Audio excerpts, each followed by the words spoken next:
Oh boy, you know it's like one of those books that you read and then you want to forget about it.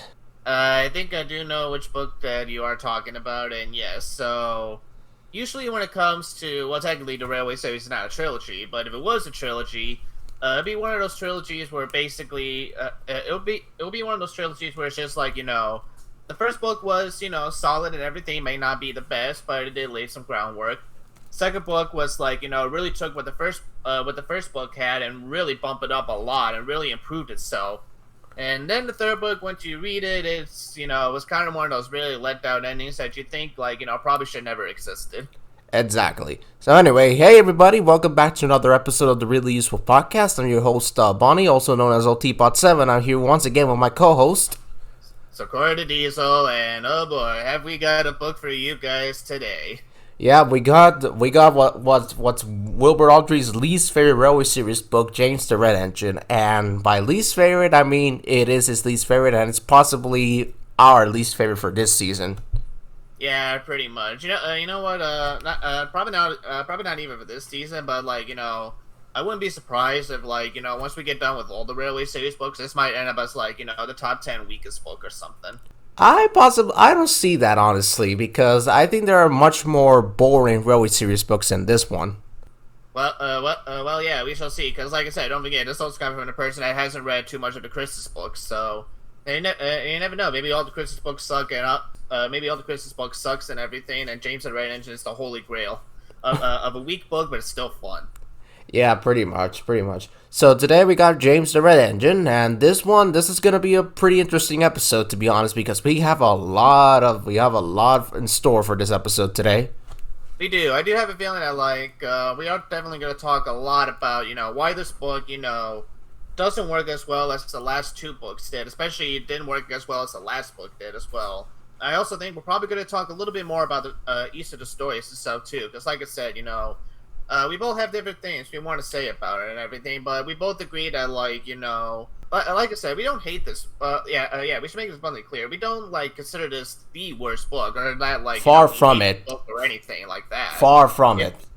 yeah, it's just basically that like when compared to like the last two books and everything, you can really tell, and I'm sure Bonnie's going to talk more about this, but you can really tell that Awdry was rushed, like to get this book finished and everything, and as such, like anytime, like, at least for me, whenever I read this book, like, I always feel like I always feel like this book is giving me nothing in the end. I always feel, like, empty every time, like, I read it and such. Actually, it's funny you mentioned that because I want to do a little bit of history with this book. The first Go time I right read ahead. this book, I was 9 years old. I think you already know this because I started reading the Railway series when I was 9 years old. Yes, I believe you did tell me about that. I was 9 years old when I first read this story, well, the book, when I first read the book, and even back then, even as a 9 year old, I found this book pretty boring. Yeah. And it's mostly because, yes, you're right. You can tell that Audrey was rushed to write, this book, and it kind of shows that because the stories don't feel inspired at all.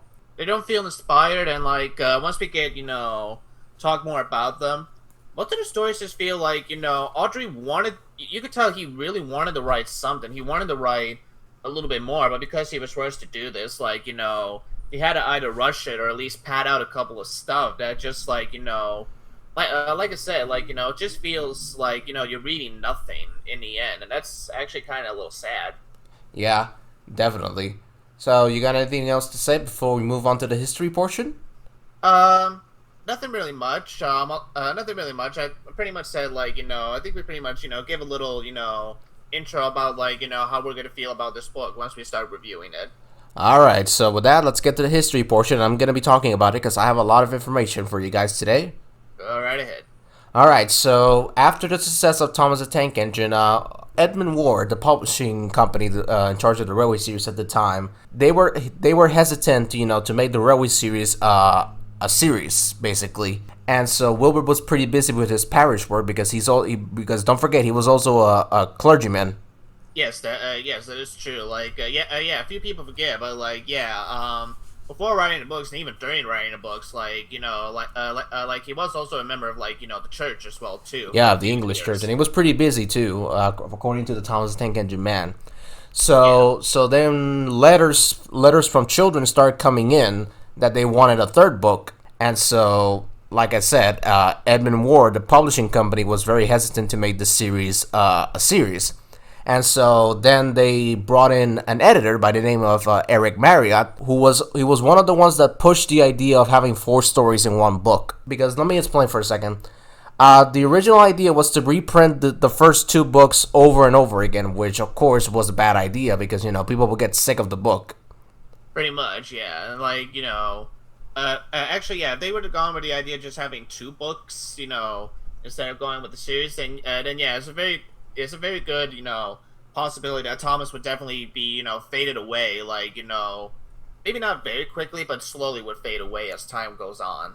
Yeah, so they brought Eric Marriott, and Eric Marriott had a daughter who was a fan of the books, and so he was the one that was, amazed by the idea of having 4 stories in one book. Ah. Yeah, so after that, they offered to pay Wilbert £75 to write a third book, and so he accepted it. And so he was rushed to write this book, like every Thomas fan knows. And unfortunately, Reginald Payne could not return for this book. And let me from what I understand, it's because he was suffering a mental breakdown and everything, and he could not come back to be an illustrator and everything. At first, Wilbur was gonna draw, I was gonna explain that right now.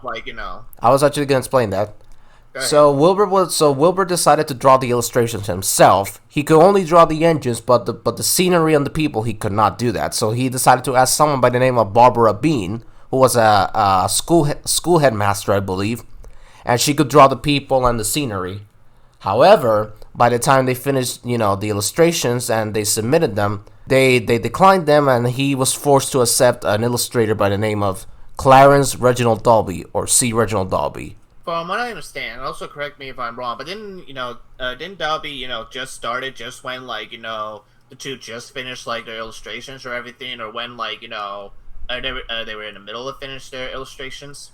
According to what I've read, Edmund Ward found them while they were working on the illustrations, and by the time. Can you just imagine you being Wilbert Awdry and everything? You come to the office of Eric Milton and everything. Eric Marriott, yeah, Eric Marriott. Yeah, Marion and everything, and you're just all right, sir, here's my, illustrations and everything for the pictures, and then, Milton is just oh, yeah, Audrey, yeah, actually, we found this new illustration right here, and he's gonna basically do all the illustrations for you, and Wilbur just looks at you like, the fuck, dude? He was pretty much forced to accept C. Reginald Dalby. Yeah, and we all know how their relationship was gonna turn out years later. Yeah, the two, whenever they were not working, they got along, according to what I've read. Whenever they were not working on the Railway series, they actually got on pretty well. But when it came to the illustrations, yeah, that's when the problems started to arise. Yeah, you know what, that actually is more believable, and it actually makes a lot of sense of why Wilbur kept Dalby for for longer than he probably needed to.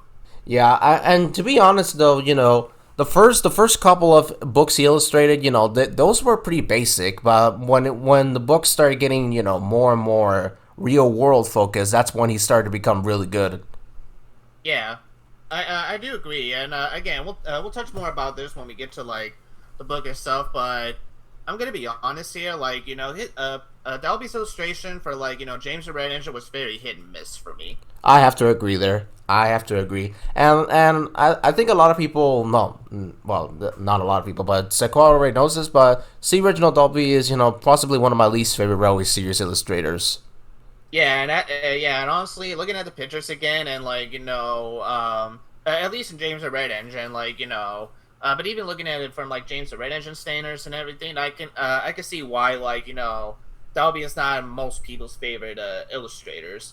Which is interesting because we do know that most of his models for the engines were going to be the models that Britt and David would use when the TV series came along. Yeah, so we have to give him a lot of credit because had it not been for him, we wouldn't have gotten the classic TV series looks. Pretty much. Yeah. So yeah, I think that's about it for the history portion. So the book was published in 1948 at the time when nationalization occurred, and nationalization at that time was basically when the big 4 railway companies in the United Kingdom, the London Midland Scottish Railway, The London and Northeastern Railway, the Southern Railway, and the Great Western Railway came together and they formed British Railways. Wilbur Awdry was not a fan of nationalization. Pretty much, his editor kind of pressured him to like make sort of part of the nationalization to begin with. And the fact director has been renamed to the fact controller due to the nationalization, basically. Pretty much, and since then he's been known as the fact controller ever since. Or Sir Topham. Unless again you're a U.S. audience, and then you still refer to him as Sir Topham Hatt. Sir Topham Hatt, the fact controller, is still the same thing. It's still the same thing. Yeah. So with that, we're done with the history portion. Shall we get into the stories? Because we got because this is gonna be a very long set. This is gonna be a very long portion. So grab some popcorn. We do have a lot to talk about. Yeah. So all right. So I did went first on the. Well, actually, before we begin the story, do you want to talk about the forward a little bit? Make a little brief mention. Yes. Let me pull up my book here. Let me open up the classic library I have right here. I'm gonna read it. All right. Gonna read the forward. Ready? Let's go. All right. Dear friends of Edward, Gordon, Henry, and Thomas, thank you for your kind letters. Here's the new book for which you asked. James, who crashed into the story of Thomas the Tank Engine, settles down and becomes a really useful engine. We are nationalized now, but the same engine still worked the region. I am glad, too, to tell you that the fat director, who understands our friends' ways, is still in charge, but is now the fat controller. I hope you will enjoy this book too.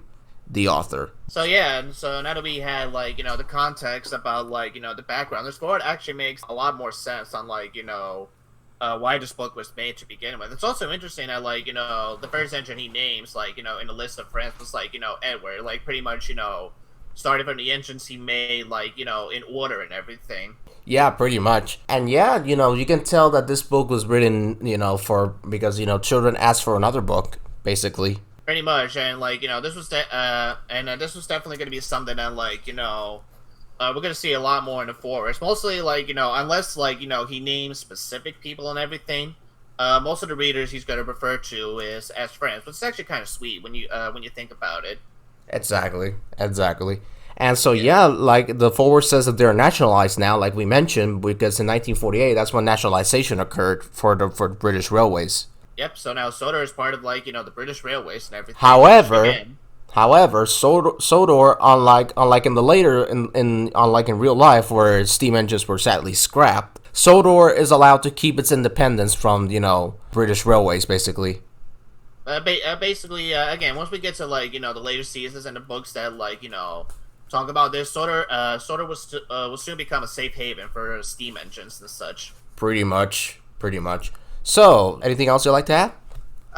Yeah, just real quick. It's also interesting that, the next book is actually kind of the first book that's actually a direct sequel to the last book. Because, again, before I mentioned how, we have introduced James before in, the very last story of Thomas the Tank Engine. And now he's going to get a book all to himself to where we get to see, how does he do on Sodor and everything. How does he settle down? Does he do well and everything? Does he go through the same problems that Thomas did or something? The forward actually does do a good job on making the reader a little interested in reading the story to see how does James do on Sodor. Yeah, definitely. So let's get into the stories because this is gonna be a very long episode to do I have this a feeling story. it would be. So James and the Top Hat. Let's go. Alright, so with James and the Top Hat being introduced to James the Red Engine, and basically the book mentions that after having the accident and everything, Sir Topham had as promised and everything, gave him a new coat of paint which is red to basically make him feel better and special after the accident he had and everything. And for his second day back and everything after being in the works, he's learning on how to pull coaches and everything, and Edward's basically showing him the ropes and everything, warning James about being careful not to bump coaches and telling him why bumping trucks is okay and why bumping coaches is not okay and such. Which is actually that is actually one detail I do like about it. And I do like how Awdry actually expands upon this in the second story, but we'll get to that when we get to that. And basically, before James, leaves, he starts getting a little, airheaded and everything about, the people, really loving his paintwork and everything. he gets overexcited and, spills some water on, like, the Fat Controller's top hat and such. And because he feels embarrassed about it, he quickly runs away before the Fat Controller can call him back and scold him and such. And basically, the rest of the story is just him and Edward going around the railway and such. So that's about it. Oh yeah, the hiccups. Do we want to talk about Johnny Morris right now, or do we want to save it for Let's start with Johnny Morris so we can start on a positive note first. Alrighty. So yeah, when reading the story on its own and everything, again, you can really tell, even on the first story alone, that, like, Wilbur was, rushed to do this. The first story itself, I actually do like it enough. It is actually a nice introduction to James and his character and everything. Yeah. We see a little bit of similarity to Thomas a little bit in the first story, where basically, like, because James is, like, the only red engine on Sodor and everything, and everyone, likes it and admires him, he gets a little ego boost, thinking that, like, he's more special than anyone else and such, and starts, going into his head and such. Basically, a cocky shithead like Thomas in the previous book. Pretty much. But as we're gonna see, later in the story, like, while he's, almost like, ego as much as Thomas is and everything, he still wants to, prove himself, and, like, when he messes up, sometimes, he does feel actually bad, and, like, he doesn't let that stop him, though. He's gonna, like, keep on going and keep on, being better, as we're gonna see, in this book and everything. But then, basically, like, again, that's sort of a nice intro to James, and, like, it's also pretty, interesting, that we get to see, Edward again and everything, and, it is kind of sad that, like, we don't really get to see, James and Edward interacting all too much during the Railway series. I think I do know they only act, pretty much, build up to each other one more time, and, like, Old Iron and everything. But pretty much, like, we do get this, we do get the feeling that James, at first does respect Edward a little bit, because we do get to see him, like, bonding with him, especially when they get on top of the hill, and Edward tells James about, like, the story of how, like, he had to push Gordon up the hill, and I will admit, like, the idea of James, getting hiccups and laughing because of that story, it was very cute and everything. And yeah, so yeah, going to Johnny Morris and everything, I actually really do love on, like, how he actually, makes, James, hiccup in the last story. He really does make this book, entertaining as best as he can. I really think he does do a really great job, with this book. I have to agree there. I absolutely have to agree there. The Hickox is my favorite moment in all of his Railway series narrations, and I agree. He made this book very interesting, which was definitely needed. Definitely. Another thing I also will mention real quick and everything. I also like how, like, again, this is probably, like, the only time that, like, Thomas and James are ever going to interact, in the series, because, like, I do actually like that, like, Thomas actually is asking James if he's feeling a lot more better and everything after the accident and such. And also something we forgot to mention in the last story, Thomas's coaches is not named yet. It just says, like, and he just says, like, he has 2 coaches, but they're not named just yet, which is actually, pretty interesting. Onto the next book, basically. Yeah, basically, from what I understand, originally, like, when Wilbur made, like, the Thomas model, he only had 1 coach, and that was Annie and such. And basically, when he got back into modeling and everything, too, that's when he made, like, a second coach, Clarabelle and such. And again, like, yeah, as Bonnie stated, they're not going to be named until, like, the very next book. Which is pretty interesting, if you think about it. It is. So yeah, the first story was pretty good, a good introduction, but again, like, this does also present, like, a little problem that the book has is that, in that, like, once they sort of get, like, a beginning and an opening going, the rest of the pages is just more like, not necessarily a slugfest, but you could tell that, like, because Awdry, was rushed into doing this, he had to, like, pad out the story as best as he can by just having James, basically going around, the island, commentating on something that, like, definitely happens, and then once that stuff happens, it kind of leaves you in kind of, like, an ending where it's like, makes you feel a little empty. Like, it makes you feel like there should have been more to this story, but, like, there wasn't as much to give to you, and because of that, sometimes you feel like, the story's not really giving you all that much that you think it should, if that makes any sense. Yeah, like it lacks something to really make it shine. I think that's what you mean, right?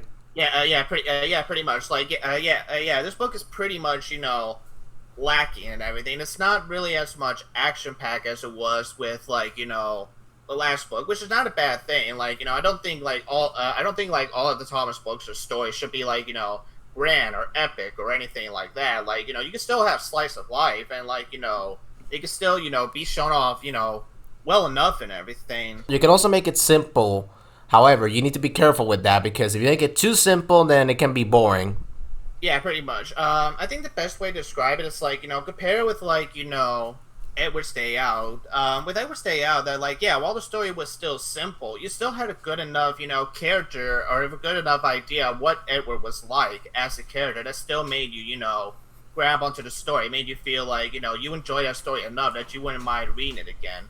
But with like, some of the stories and like that James gets into, you get enough of his character, but not enough to where like, you feel like you're feeling connected with James. Like you're feeling you don't get enough that like, you're growing attached to James and you're wondering if like, if James is, gonna make it out all right, or if like, what else is James like instead of outside of the intro that we're just giving him. Like, if he like it feels like, it definitely feels like that Awdry wasn't given enough time to, make James into a full-fledged character and everything, and it definitely shows in this book.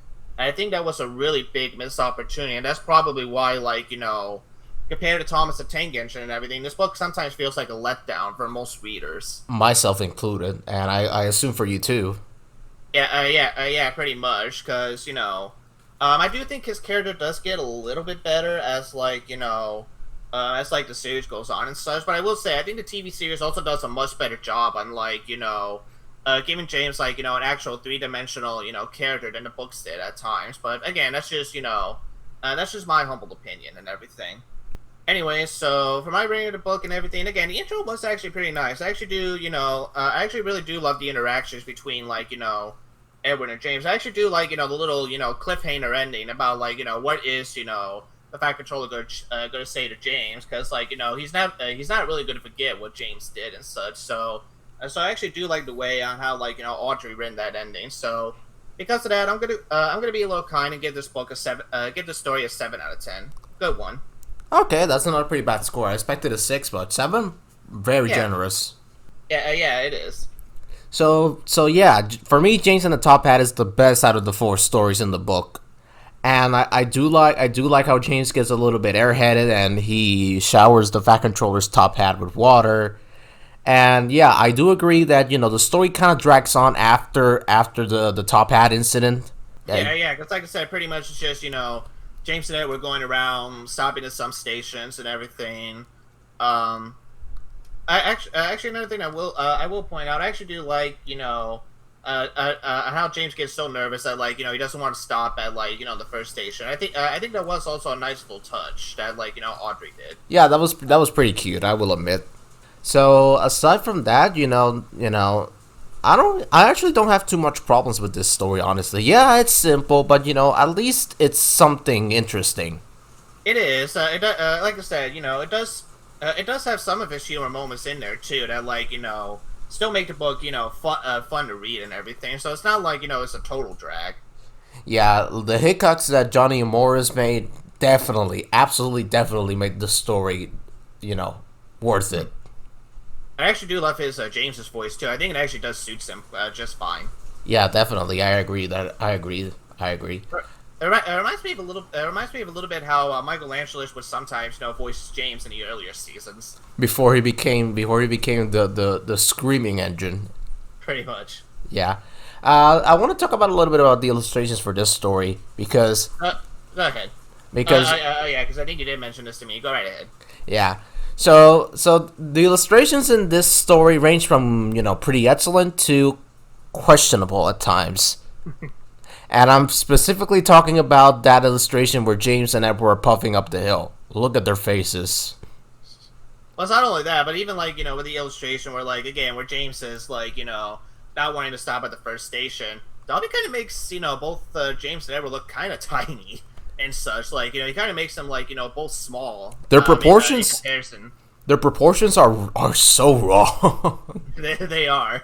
It almost kind of makes them look like more like toy trains, if anything. Which actually, I'm glad you brought that up because that's the exact same comment that Dolby called. No, I mean that Wilbur called Dolby's illustrations toy trains. Pretty much. It's actually kind of funny you brought that up. So yeah, and also there's an illustration where Thomas is missing his number one, which is kind of odd because he's the only engine to have a number. Yeah. Which, like I said, I think like the reason for that, I think that like because like the rest of the engines didn't have numbers, I assume that like when Dolby first started, like he probably didn't read Thomas the Tank Engine just yet, so he thought that like Thomas also didn't had a number beforehand, and probably either like Wilbur probably told him that like probably told him that like probably told him that like, hey, actually my engine has a number one, you fuck up. I just bring that up because it's kind of funny that he doesn't have his number one, but then suddenly in the next book it's back for some reason. Again, probably Awdry probably like slapped him in the back of the head and probably told him that like he has the number one, you fuck up. So aside from the illustrations and Johnny Morris's narration, yeah, I think this is the best out of the four stories. So, you know what? I'm also gonna give it a 7 out of 10. Why not? Alright, so 7 for both of us. Alright then. Alright, up next you got James and the Bootlace. Alright, this is gonna be a fun one. James and the Bootlace. So this story picks up where the last story left off, and the Fat Controller first off speaks severely to James about the incident, and he tells him that if he doesn't behave, he'll have him painted blue, which kind of leads me to ask myself this question I asked Sakoa yesterday. Had James misbehaved and been painted blue, you think that blue would have been the default color for all of the engines? And pretty much like I told him that like if the illustrator wasn't Dolby, if this is like a different illustrator that can make the engines still different enough for each other to where they wouldn't blend in too much, I think it is a very possibility that like most of the engines probably would have been painted blue and everything. But like once we get to the next story and everything, that like if James had been painted blue in this story and Dolby was still the illustrator, I have no doubt that like in Troublesome Engines he would have made both Henry and James back to their original colors, green and red respectively, regardless. Which is actually a good point. Yeah. So anyway, after the Fat Controller speaks severely to him, James is in a very bad mood and he bumps the coaches so hard. And what makes him even more cross is that he had to fetch the coaches and no one came near him because he misbehaved the last time. And so he decides to show off, and he bumps the coaches so hard that he makes a hole in the coaches, which makes the coaches come to a complete stop. And so they investigate the problem. The driver and fireman investigate the problem, and so they decide to fix the hole with a newspaper and the bootlace. So they make all the passengers get out, and there's this one guy named Jeremiah Joplin who tries to hide his feet so they don't steal his bootlaces. He refuses at first, but then the passengers get angry. They tell Jeremiah Joplin how bad of a man he is, and so he gives up and gives them up, and so they fix the hole, and James never bumps the coaches again, and that leaves the story in a cliffhanger again. Somewhat more of a cliffhanger. Well, actually, it doesn't really much leave it in a cliffhanger per se, but it does leave like it does make you wonder that like all right, so what's James gonna do next in the next story and such. Yeah, pretty much. So this story, I can see where what it's going for, pretty much. But it's kind of boring if you think about it. Yeah, it's another. This actually a story that's a great example of like it's got a plot idea that again Awdry definitely wanted to do something, and there actually was a little bit of inspiration with this story in general and everything, but like Again, once we get to the opening and the meat of the story, the middle part really does, not necessarily drag per se, but it felt like so rushed and everything. And even even with the ending and everything, it just makes you feel like, not necessarily what did you read and everything, but it makes you feel like you wanted more. It definitely, again, it gives you that empty feeling where it's like there should have been more, but there's not. Pretty much. And Although I will say, like, the more I'm thinking about it and everything, I actually do like how Audrey does try to make you feel some sympathy for James and everything, because, like, yeah, he misbehaved and everything, but you do also feel sorry that, like, no one's really, paying as much attention to him as they did back then. And, like, again, it actually does show off his ego a little bit because, like, because people are not, paying attention to him, he's like, well, I'll show them. I'm going to be better than Gordon. Watch me. Again, does draw a little bit of similar parallel to Thomas in that, like, Thomas knows he wants to do more and such, and, like, he's going to show off the passions that he can do more, but he messes up a few times because, like, he's not thinking straight. The same way that James is doing with the coaches, because he's not thinking straight. He's more just like wanting to show off. yeah, and he's also pretty angry because he was spoken to severely, and when we're angry, we don't think clearly. Pretty much, it definitely does show. The more I think about it, I think Audrey actually did do a good job in showing it and such. But go ahead. I don't want to overshine you. So go ahead and finish up your thoughts first. All right, so yeah, so yeah, like I said, it's got a good idea, but it's kind of boring in the very end, especially in the middle part where they stop in the middle of nowhere because of the hole, and it just drags on. The conclusion, it just feels, how can I put this? It just feels so It feels like underwhelming. yeah, because when you get to the middle of, like, the story and everything, once they find a hole, it's just basically the guard being like, "Hey, is anyone gonna blow the bootlace?" And, like, the rest of the story is just on, like, there's one illustration where basically, like, Jeremiah Jobley is just being, like, a little, it's just being an asshole and not, like, wanting to, like, give up his bootlaces, and the whole page is just more like, it's just more of the passionate commentating what an asshole Jeremiah Joblin is, and that's really about it. You never really get to see that, like, I mean, it's applied in the end that, like, James does feel bad and it's not going to bump coaches again because now he knows. Again, that's another thing I like, a little attention to detail, because, like, in the last story that, like, Edward mentions that, like, hey, if you bump coaches, they're going to pay you out and everything, and because James is not, heeding a warning, readers also get to see what Edward means about, like, why you should never bump coaches and such too. Because they can get back at you, and we're gonna see that in season 2 actually.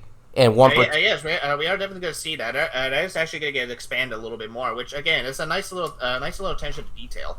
pretty much. But yeah, I also wish that, like, we would have got to see in the middle of the page, like, even just like, even if it's just one sentence. I also want to know, like, does James actually feel bad about it, or, like, is he not, caring, but only, like, when the passengers start getting angry, does he start to care and everything? Like, cause really, like, the story just feels more like, if this was like any other engine and everything, like, let's say this was like, Gordon or even Henry, with the exact same story and everything, nothing would have really changed all that much. Yeah, so it kind of feels like that, like, James was just slap onto the story because, like, this was his book, and, like, we're not really given more of, like, a chance to have more character with him with this story, so it just kind of feels wasted in the end. Yeah, it feels like a wasted potential. I have to agree there. Yeah. So Yeah. I just can't think of anything else to say. Honestly, it starts well, but it ends pretty poorly, and it feels very underwhelming if you think about it.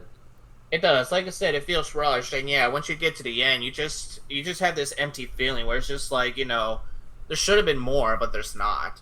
Yeah, and this story was a torture for me to read on my own. Honestly, I can imagine. it was a torture, honestly. And I thank God for Johnny Morris. Johnny Morris made it a little bit interesting, at least. Don't go in too fast. Don't go in I'm too too fast. fast. I love what he does with the coaches. Same here. Yeah, but aside from Johnny Morris, yeah, this story is very underwhelming, and I'm sorry, guys, but this story I'm gonna give it a 5 out of 10. Yeah, for me, again, I do actually like what they did for the intro and everything.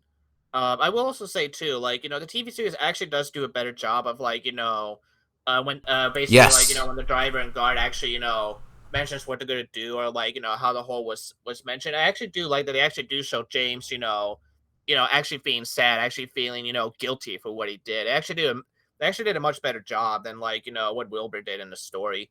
For me, yeah, I'm also sorry to actually. I'm gonna give it a little bit of a lower grade. Actually, I think we could give this story a 4 out of 10 and everything. Wow.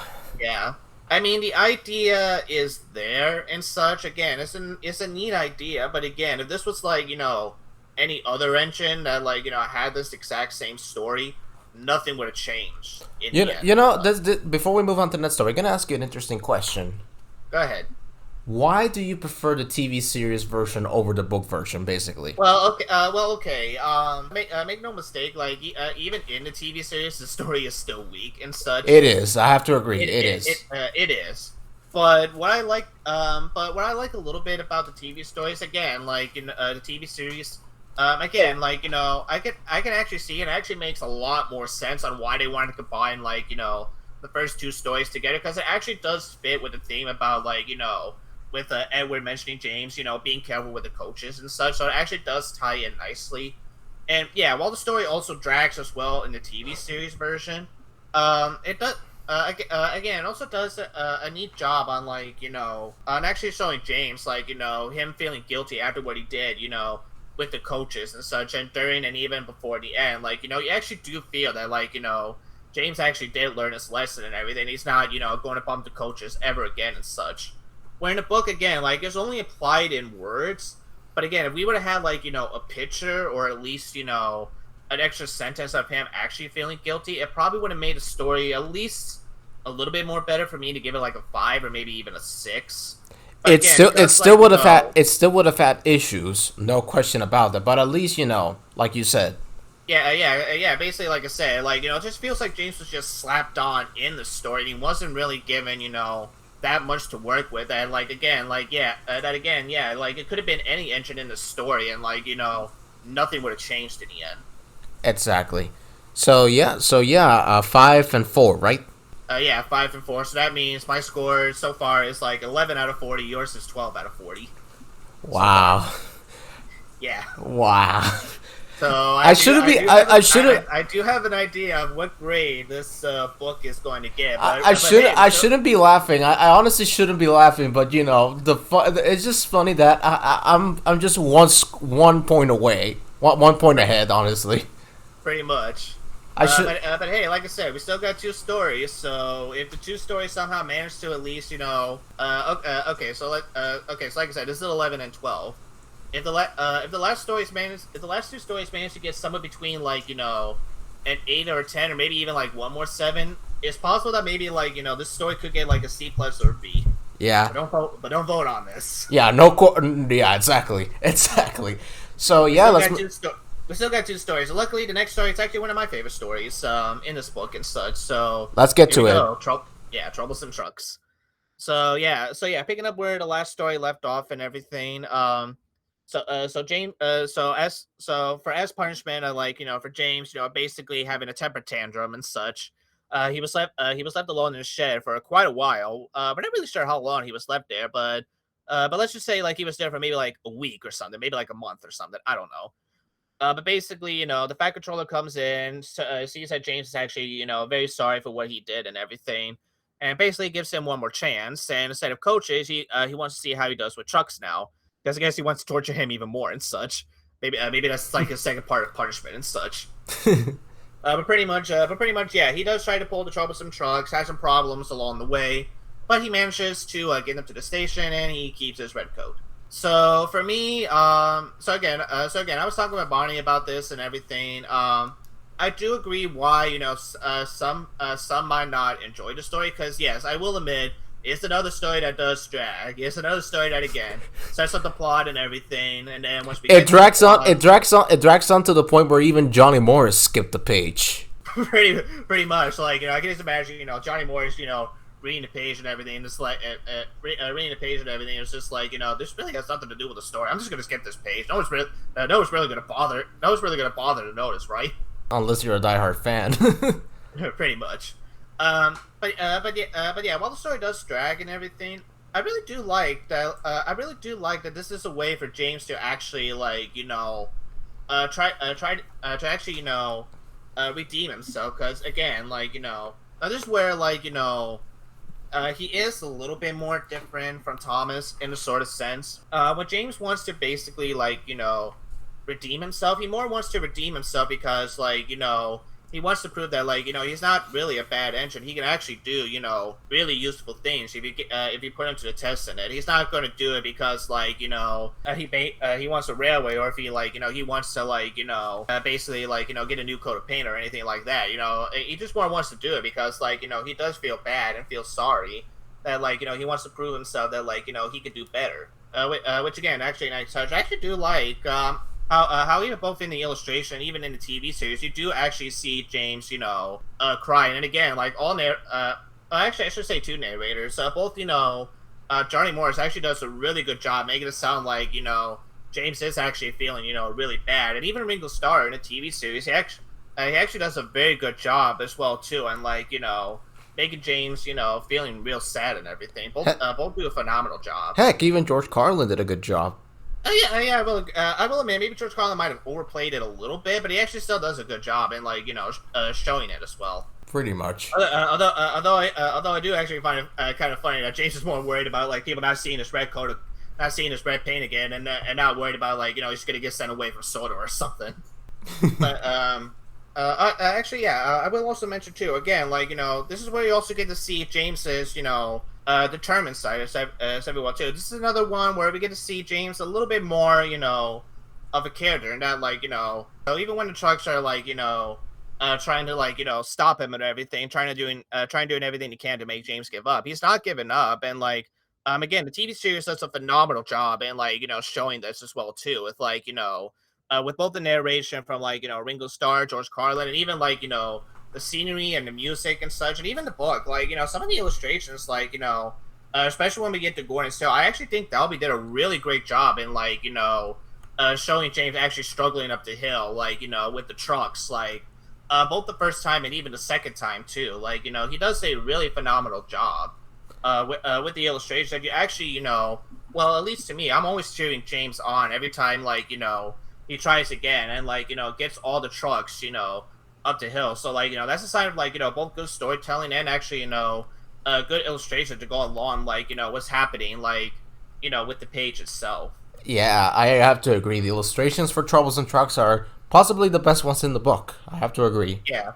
And I will admit, again, while the ending, again, might be a little lackluster for some and everything, I actually think the ending, like, was actually pretty good. Like, again, like, you feel happy for James, and you feel that, like, yeah, he does deserve to keep his, red coat of paint in the end and everything. So, me personally, I enjoyed this story. I think it's actually one of my favorites in, like, James the Red Engine. But like I said, I don't blame some people if, like, I don't blame some people. They found, like, the story dragging a few times, because I will admit, yeah, it does drag in the middle. But even in the middle, there's still plenty enough action for you to get invested with the story in the end. Yeah, I have to agree with that. I have to agree with that statement. Yeah.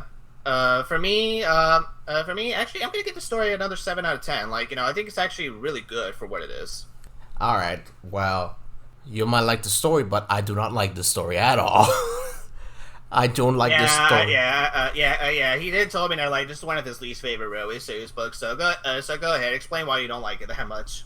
Okay, so I will admit, I'm actually pretty happy that James actually got a second chance. I do like that he feels sorry for his actions in the previous story, and he's let out again. But after that, the story just drags on. I know. He was told to pull some troublesome trucks, and I don't have a problem with that. But it's just repetitive. The trucks stop. They keep going, stop again, and Yeah. However, I do like when 10 of the trucks break free, and James thinks that the train is easier to pull. That is actually. Yeah, actually, that was pretty smart on, like, the driver to look back and be like, actually, no, James, the trucks tricked us. We have to go back. Actually, I also do like a little added detail that, like, Awdry put about James, being worried that, like, the trucks could have caused an accident with something like that. Which is very rare coming from James.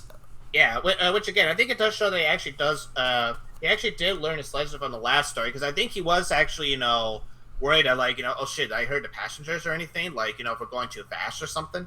Yeah, pretty. It does actually show him growing a little bit, and again, we will see that growth in the very last story, but we'll get to that when we get to that. And yeah, like I said, when I was reading the story yesterday, prior to recording this episode today, I was reading it on my own, and this story, I'm sorry, this story was the most torturous story I've had to read. It was so boring. I just couldn't get over it, and I do agree that James did deserve to keep his red paint. I do have to agree with that because he did make the Troublesome Trucks behave. But aside from that, the story just drags on.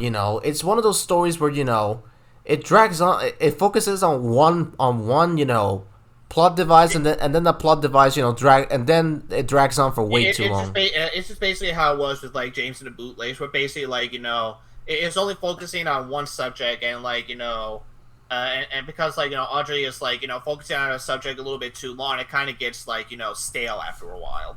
Yeah, pretty much. And that's why I don't like this story, honestly. So I don't blame you. I can definitely see where you're coming from. However, I do have to agree that the illustrations are great. That I will agree. Good. Yeah. So you gave it a 7, right?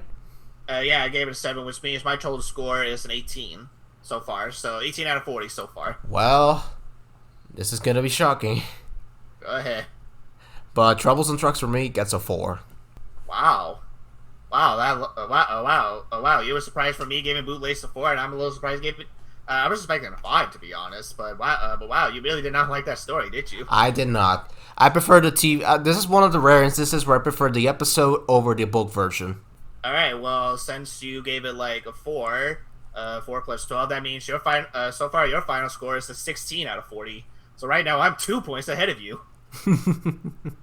So, alright, so here's a little good news and bad news. Actually, it's more good news, but depending on how you're gonna feel on the last story, if you can give it at least, somewhere at least above a 5, it's possible that your final grade for this book might be a D- at most. I'm starting to laugh. I'm starting to laugh because I just added up the score in my head, and I think I know. And if I get the story any lower than a 5, I think I know what the grade is gonna be. Yeah, and for me personally, I got an 18. So if I can give if I can give at least the last story, also above a 5, probably even a 6. I think even a 6. Might be enough for me to also give this book a solid D, but we shall see. So we shall see. Here we are, the final story: James and the Express, aka another waste of time. Exactly. All right, so let's get started. All right, so James and the Express. Well, so we start off with Gordon and Henry actually staying in James's shed and talking nothing but bootlegs and said, "What the fuck is wrong with Henry? He looks so wrong." Actually, yeah, I know. Like, yeah. If you actually look at Henry in the illustration, that looks nothing like Henry. Yeah, it almost looks nothing like Henry. It almost kind of looks like Gordon's fat uncle or something staying in the shed. Pretty much that was Henry after he got horrible plastic face surgery. He looks so wrong. The proportions are so fucking wrong. Actually, someone in the Railway series, a book club, made a comment about this, where it's just Awdry talking to Dobby is just like, "Dobby, I know that you're a fuck up, but I don't have anyone else to illustrate at the time, so just please don't fuck up anymore." And Dobby is just like, "No promises. I'm actually drawing the next book right now," and Awdry's looking at the book and be like, "Fuck." So anyway, back to the synopsis. Yeah. Okay, so back to the book. So like I said, Gordon and Henry stay in James's shed and they talk nothing but bootlegs. James tries to change the conversation, but he fails. And then Gordon just boasts to himself that he seems to know the right line by instinct. So the next day comes and Gordon asks James if he can fetch the coaches. James does, and he wishes to pull the express. So Gordon leaves. James, goes back to shunting, just pretty peaceful. Then Gordon comes back suddenly, unexpectedly, after he says, "See you tomorrow." And funnily enough, he was switched to the wrong line, so he had to go back to the station. And, well, That almost caused the passengers to make an outrage. So the Fat Controller, promises them a new train at once. So then he asks James if he wants to take the Express. James happily agrees. He takes the Express, does it well, and then the Fat Controller asks him if he wants to pull the Express sometimes, which obviously makes James very happy. And so the story ends with just Gordon and James talking, that he did well in the Express, and it ends with Gordon just shunting some trucks. The end. Nothing happens. The end, pretty much. Nothing happens. Yeah, so James and the Express, I used to have pretty good positives when I first read the story when I was younger. When I was younger, I used to like the story pretty much. But I was like, it's funny that you mention it, but that was kind of the same for me too. But I was more because I was used to the TV series version of this like story, especially when I had the Best of James, DVD, and it's always this story that comes first and such. Which I actually think that was a very good choice for them to make. Having James and the Express be the first story for Best of James. Yeah, that was a pretty smart choice if you think about it. So yeah, like I said, this was one of the stories where where when I was younger I used to like it, but as I got older and I read the book version, the original version, yeah, this story is kind of a waste of time if you think about it. It's pretty. It's the kind of story that doesn't really feel like an ending to a book, to be honest. It does not. It kind of feels like again we're kind of a broken record. We're saying this. There should have been a little bit more. Honestly, actually, in all honesty, I think Troublesome Trucks should have been the last story of the book, because I actually did feel like a proper ending with James keeping his red coat and such. The story just kind of feels like it's kind of slapped in at the last minute because actually, like, actually, you can actually switch the two stories. You can put James and the Express, first, and then Troublesome Trucks last, and there would have been a huge difference. Now that I think about it. Actually, yeah, it probably would have worked, cause maybe in the beginning of James and the Express, Gordon could come in and tease James about how he's not really an express engine because he doesn't know how to handle coaches, and then James proves him wrong, and that gives Sir Topham Hatt reconsidering giving James another chance, and then when Troublesome Trucks comes in, and And then, you get to see James's progress in the end, and it probably would make the ending a lot more satisfied. And I think if had we gone in that direction, I think I would have given Troublesome Trucks a much higher rating. Probably same here, to be honest. And yeah, such. But yeah, like I said, this story it's just a waste of time if you think about it. It's not that interesting, and I do like that James, burns Gordon when he says that, perhaps it was instant because, Oh yeah, I will admit that interaction with them was really pure comedy gold right there. But again, I actually think George Carlin actually does it a lot better. In terms of the TV series, because he definitely makes James, almost pretty much, he brings out James's snarky, personality when he makes, fun of Gordon for being an airhead and such. Pretty much. But aside... although I will admit, the situation is kind of stupid, where it's just kind of well, actually, first of all, everyone knows that, where was the loop line, to begin with and everything? It's one of those where it's just it's never really explained again in the series. Yeah, where exactly is that loop line, I might have to look at the map of Sodor to find out exactly where exactly is that loop line, but And it's also kind of stupid when you think about it too, because it's just the passengers are the passengers are a little angry at Gordon and not the single man or the schedule or something and everything, and somehow because Gordon fucked up one time, that means that means James can suddenly pull the Express now. It just feels how can I put this? Yeah, again, this is another one where it just feels James was just kind of slapped on at the last minute and everything because Awdry needed another story for James. And again, while the reward is nice, it kind of felt underwhelming. At least underwhelming, yeah, because James in a way deserves it after doing a good job and such. And again, I actually do the nice little detail about him now being careful, making sure the coaches are not bumped anymore. Because again, you can see that he definitely learned his lesson the last time he did that and such. So I actually do that little attention to detail right there and such. But yeah, I agree with you.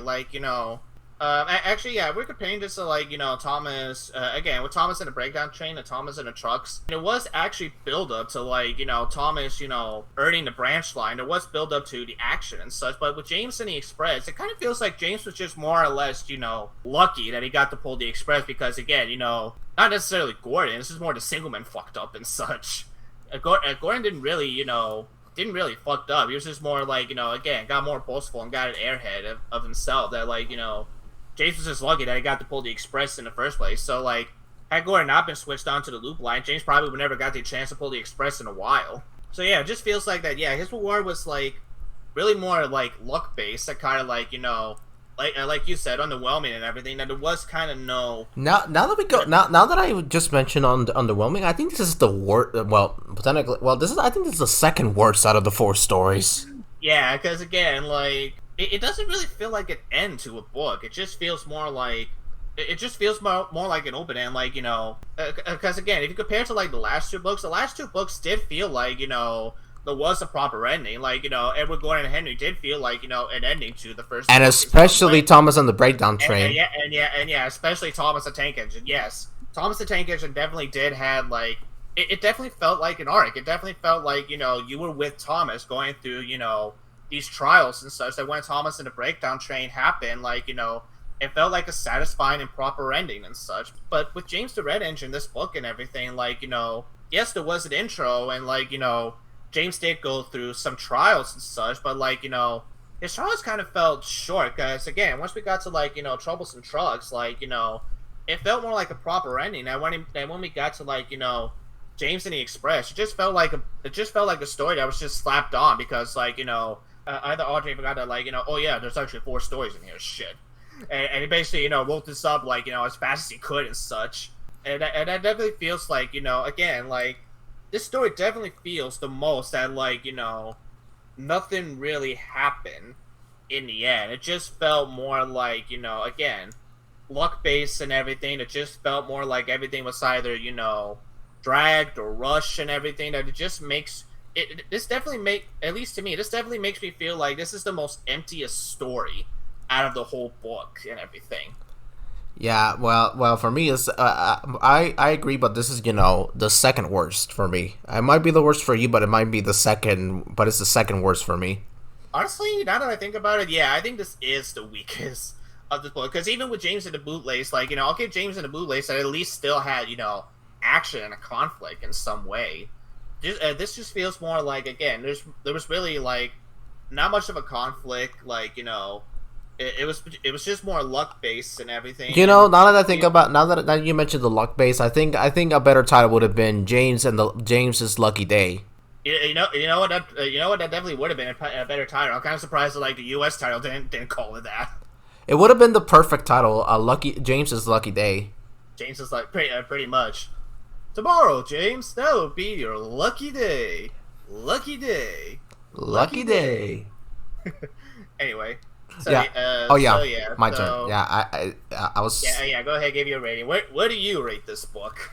Okay, you already got a 16, so what are you going to rate it? Okay, so after we have this interesting, discussion back and forth right now, it suffered. It has suffered dreadfully. It has. Yeah. So, yeah, this story, I have to agree, is a waste of time. And not even Johnny Morris's narration can save the story, sadly. Yeah, pretty much sadly. Again, I think he even does to, like, skip a few lines as well, too, in the book. So that kind of tells you, like, how much, this book does waste time. It does. And going back to the first book where we talk about the sad story of Henry, not only does this, not only does this story is a waste of time, but we're also wasting our time reading it because it sucks. It's boring. Yeah, but at least with the sad story of Henry, again, like there was some conflict in the end, and at least it had a resolution in the end. Exactly, and another difference is that the sad story of Henry, Henry, was being an asshole and basically telling the passengers to fuck off. He was, and like sad story of Henry at least has a purpose. Like you can't read like Edward Gordon and Henry without reading the sad story of Henry first. Exactly, because if you don't read it, you don't know exactly what the hell's going on in the last story. But in this book, on the other hand, The last story doesn't feel like, a proper ending. It just feels like a waste of time. Yeah, like I said, it just slaps on. And like, if you were to read this book, like, if you were to read a story on your own, you probably would never have guessed that, like, it was tied in with any of the other previous 3 stories from the book. As a standalone story, it works fine. I will agree. Yeah. But as a quadrilogy, like the other books, except for one book, it just feels wasted potential. It does. I feel like so much more could have been done with this story. You could have had some fun interacting with James and Gordon. But the way the story was written just doesn't work. It doesn't. And again, like, this feels again, I can see why Awdry himself hated this book, because you could definitely tell this was rushed. Like, he had to think of something on the fly, just so this book could get ready in time. Yeah, and I don't blame him for considering this his worst book. Yeah, I don't blame him either. Yeah. So going back to the rating, this is it, the moment you've all been waiting for. All right. After we discussed it, we had this interesting conversation back and forth. This is gonna be shocking. Go ahead. But James and the Express is a 3. Wow, a 3. Oh, wow. So that means your total score, because you had a 16, your total score is a 19 out of 40. What is that going to do? We'll see. We'll see. We'll see. We'll see. Just let's get to your thoughts first, and then. All right. Well, here's my rating. I already had an 18, so okay. So for me, yeah, this story again is very much waste of time and everything. A lot of things could have been done to it, but again, it just feels like the story was slapped in on the last minute. It does not really feel like a proper ending to a book and such. It just this really should have called James's lucky day, because it was just more luck that James got to pull the Express. It wasn't because he was improving himself, or the Bat Controller wanted to actually see how does he do with the Express. It was just more like well, Gordon fucked up. Do you want to pull the Express? And James was like, yeah, sure. That was really about it. So pretty much. So my I wouldn't say it's my most hated book, but at least hated story. But yeah, a lot really could have been done. Honestly, the only really thing that saved it were some illustrations. Some of the illustrations were fine. Although I will admit, the last illustration for James and Express, again, the proportions were kind of weird. The proportions. Especially for Gordon. Gordon looks so really tiny, like with his foot plate. It almost kind of looked like he's wearing black lipstick. Hold on a second. Let me pull up the book again. Let me pull up the book again. Hold on. I gotta see that. What the hell? He's so tiny. If you want, put it on screen so the people can see it. Yes. I probably won't see it until the podcast gets uploaded, but yeah, show it on screen just so the people can understand what we're talking about here. Yeah, I'm gonna show. I actually have the illustration saved on my computer, so I think I'll show. Yeah. Gordon just looks so. Okay. So Awdry actually complained about Percy looking like a caterpillar. Gordon looks more like a millipede right here. He actually does look more like a blue caterpillar right here. Pretty much. I have to agree. And this like you said, that he may look tiny, but what the hell is up with Henry? I think Henry looks even more worse than Gordon in this book. Yeah, like I said, that does not look like Henry at all. Just the face and everything. It's just that's not Henry. That's someone impersonating. That's Henry. Yeah, that's basically an engine. Henry was unavailable, so they basically got that engine to act as Henry.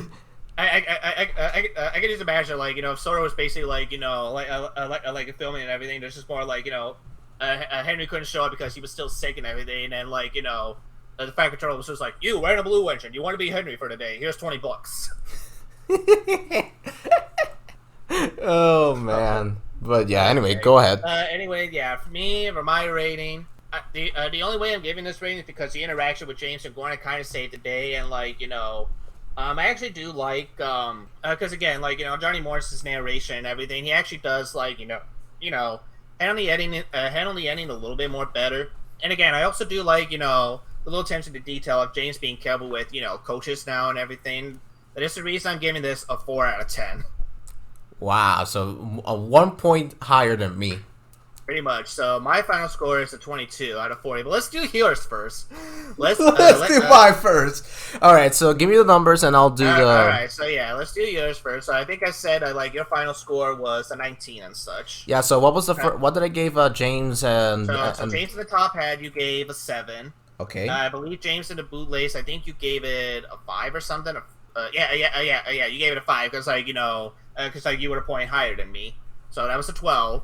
Then Troublesome Trucks, you gave it a 4. So you went a little bit more lower with your rating. And then James and Express, you went one more rating lower. That was a 3. So 19. So, yeah, 19 out of 40. So with the 19 out of 40, that's a 47%. Meaning you gave this book an F. A pure deserved F. F. Knock knock. Who's there? F. Yeah. So, a purely deserved F. But for me, go ahead. Go ahead. Did you want to say anything? No. Go, add up your score first, and then I'll explain why I think this book deserves an F. Okay, mine. I think I also gave it a 7. I gave James and the Bootlace a 4.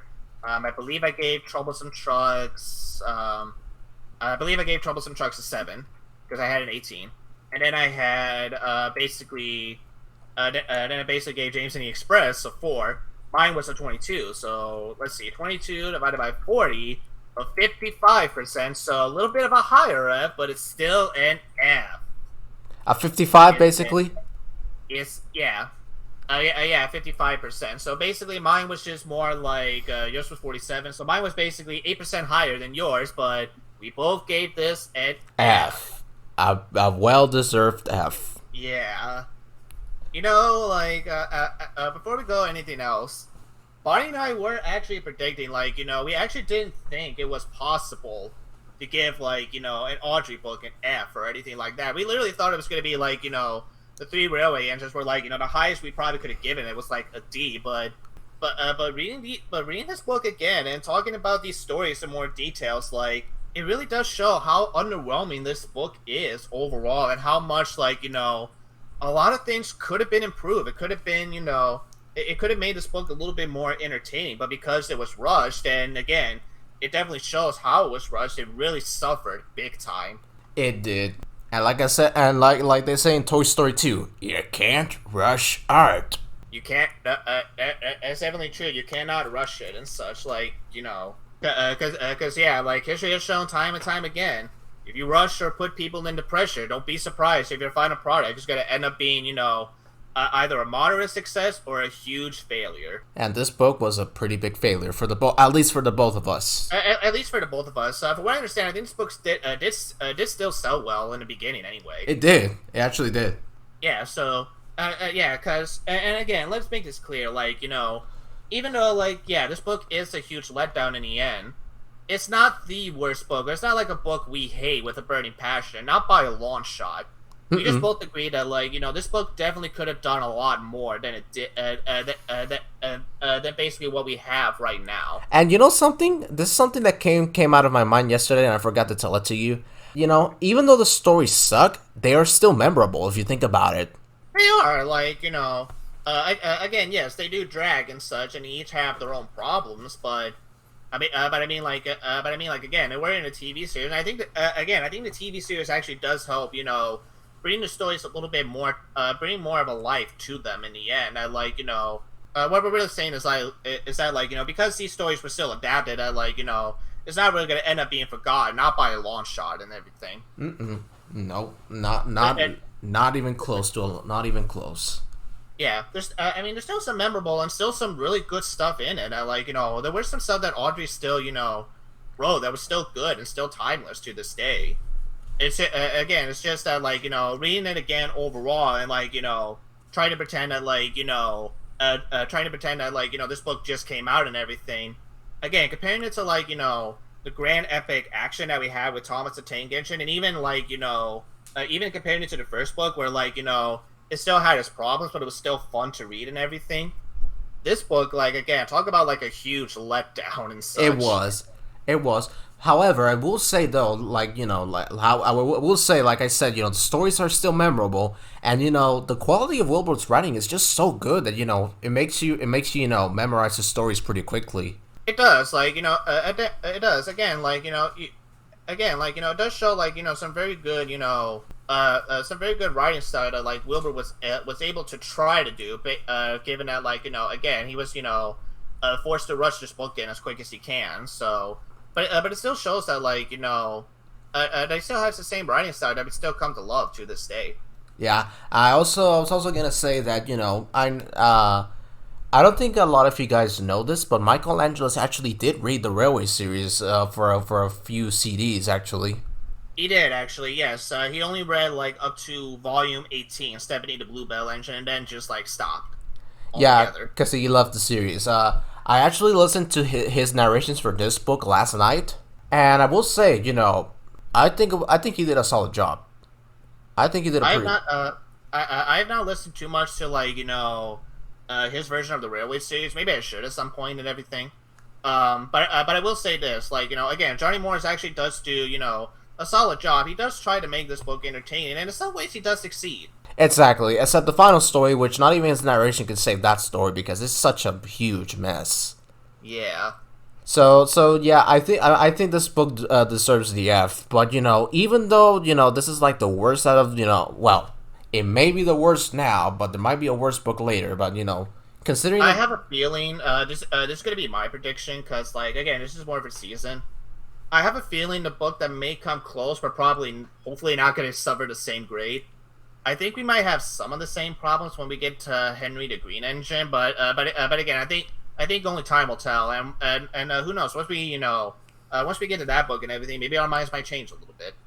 I will say that I'm looking forward to Henry the Green Engine because that book has 5 stories. I think you guys know that it has 5 stories. It does have 5 stories, and I will admit I did listen to now this was a long time ago, so it's not gonna have a huge influence on me. But again, I did listen to the Railway Series podcast version of Henry the Green Engine, and taking their criticism with that book into my head, I do agree with some of the stuff they were saying, and now that I'm more thinking about it and everything, probably when I get to that book, probably might I might agree with some of their criticisms, and again, who knows? Maybe it might also affect my rating a little bit with the book. But again, we shall see when we get to the book. And I'm gonna say this: there is one story in that book that I think doesn't deserve to be in that book. Yeah, yeah, I definitely know which one you're talking about.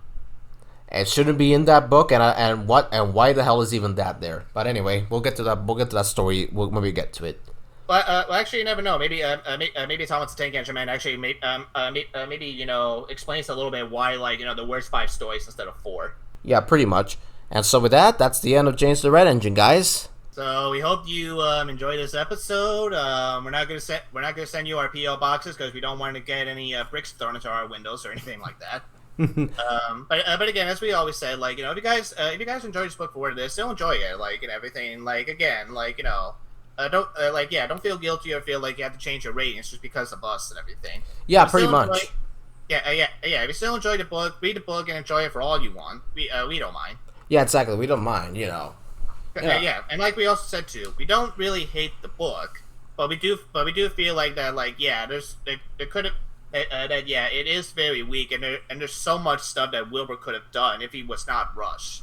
Yeah, had this book given the time it deserved to be written, I think I think it would have done decent. If Wilbur was given more time to come up with inspirations and everything, and figure out okay, how is these stories gonna mash well together. I think it would have done at least decent in the end. I agree with that.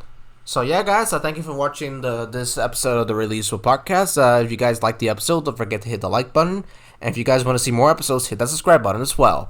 Also, don't forget to check out our channels in the description below. OT-Pot 7 for me, and Sequoia Diesel for Sequoia, and he also has a gaming channel, which I'll also leave a link in the description below. So with that, guys, thank you for watching, and we'll be seeing you guys in the next episode for Tank Engine Thomas again. I'm excited for that book. Oh, same here. So take care, everybody, and we'll see you guys real soon. Bye bye.